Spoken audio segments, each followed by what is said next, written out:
What's up, y'all? Welcome back to the channel in the 2021 Chevrolet Silverado. So as always, if you guys like these videos, a like and subscribe really helps me out. I appreciate it. Tells YouTube I'm doing something good. Anyway, let's get to it. We're going for a overview 2.0, maybe 3.0 of the truck and everything that's been done to it. And as we can see, it's starting to melt off. It's getting warm. Winter's finally almost over, which means we're gonna get off road on this thing. But I actually just passed a year of ownership on it, and we're about 17, almost 18,000 miles. So happy birthday, old girl. Anyway, let's go over everything that has been done to this 2021 Silverado custom truck. So if you follow the channel for a while, you know it did not stay stock for long. So in no particular order, I'm just gonna go over all the mods as they come to me. Number one, it has the ReadyLift 2-inch SST lift kit for Trail Boss and AT4. And that gives you, can't even see it. There we go. Gives you upper control arms, strut spacers, and new blocks in the back. I have a video going over that, but it's been on the truck since about 150 miles. I've had zero issues. It looks good, but it's not a high performance off-road lift kit. And you have to run 20-inch wheels with it, which kind of sucks, but that's been on the truck. After that came the wheels and tires from the old truck. These are the same tires. So they are GoodYear Wrangler UltraTerrain 285 65 20.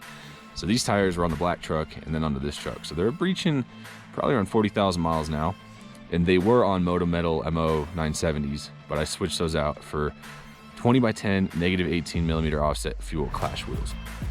They are pretty dirty. I did it right this time. I'm taking the truck off-road before washing it, not washing it before. But yeah, tires, they're looking pretty good.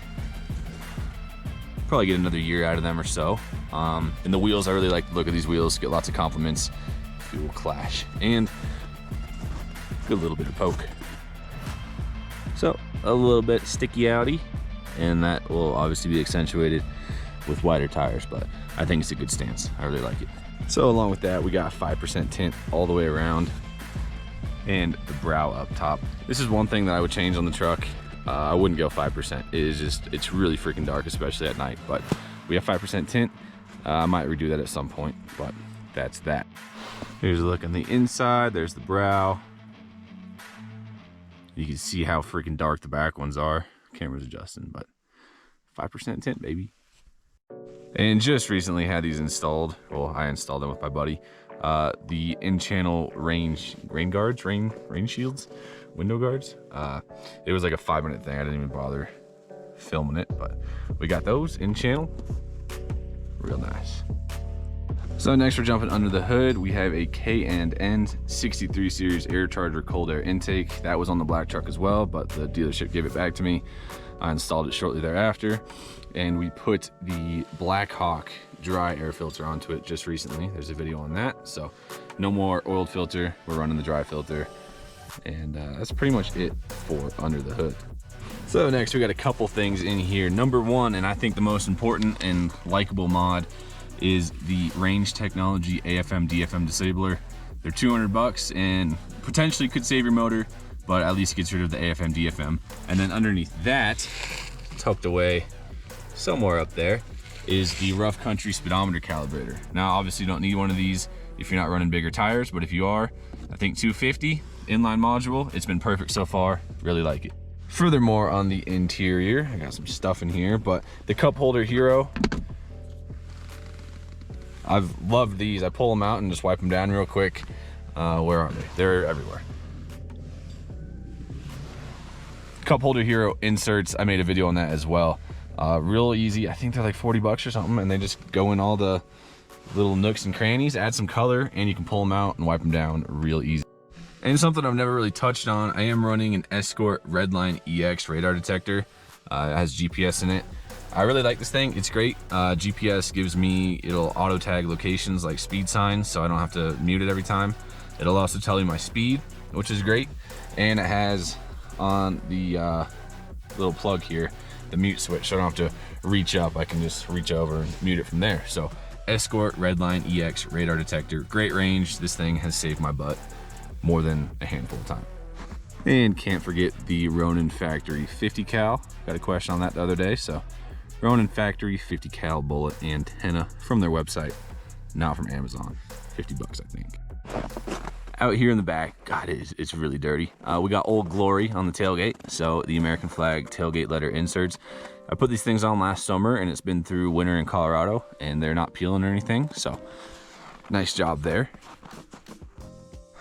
Underneath here, you can see there, we have a muffler delete. This may be subject to change here shortly. It sounds good, it's loud, but the longer I take it on road trips, the more annoying it gets. So we might put something or a catback system in its place, but that's to be decided at a future time. And we definitely can't forget the LasFit LED conversion that I've done. So there's a link down in the description for their website. But on this truck, we have the high beams, the low beams, the turn signals, the reverse lights. I have Pro Series high beams that need to go in here, which are brighter than these high beams. And I also have the license plate markers, but link down below, check out LasFit. These things have been freaking awesome. They are so bright. And then finally, the best thing I've done to the truck, I'm not gonna lay down in the snow, is the 6L80 Thermostat Delete. So GM puts a 190-degree thermostat in these transmissions so it doesn't start cooling till 190.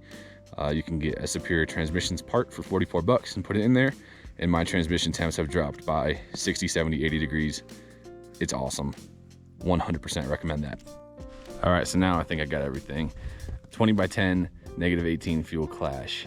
285/65 GoodYear Wrangler UltraTerrains, K&N 63 series cold air intake, Ronin 50 cal, 5% tint, window visors, AFM DFM delete, speedometer calibrator, thermostat delete, muffler delete, tailgate letters, LasFit LEDs all around. I think that's it. All right, so if y'all have any questions on anything done in the truck or want to see something, make sure to let me know down below. But I just want to do a 1-year ownership review, overview 3.0, 2.0 of everything that's been done in this truck. So thank y'all for watching. Thanks for the support, comments, engagement, and we'll catch you in the next one. All right, time to get out of here.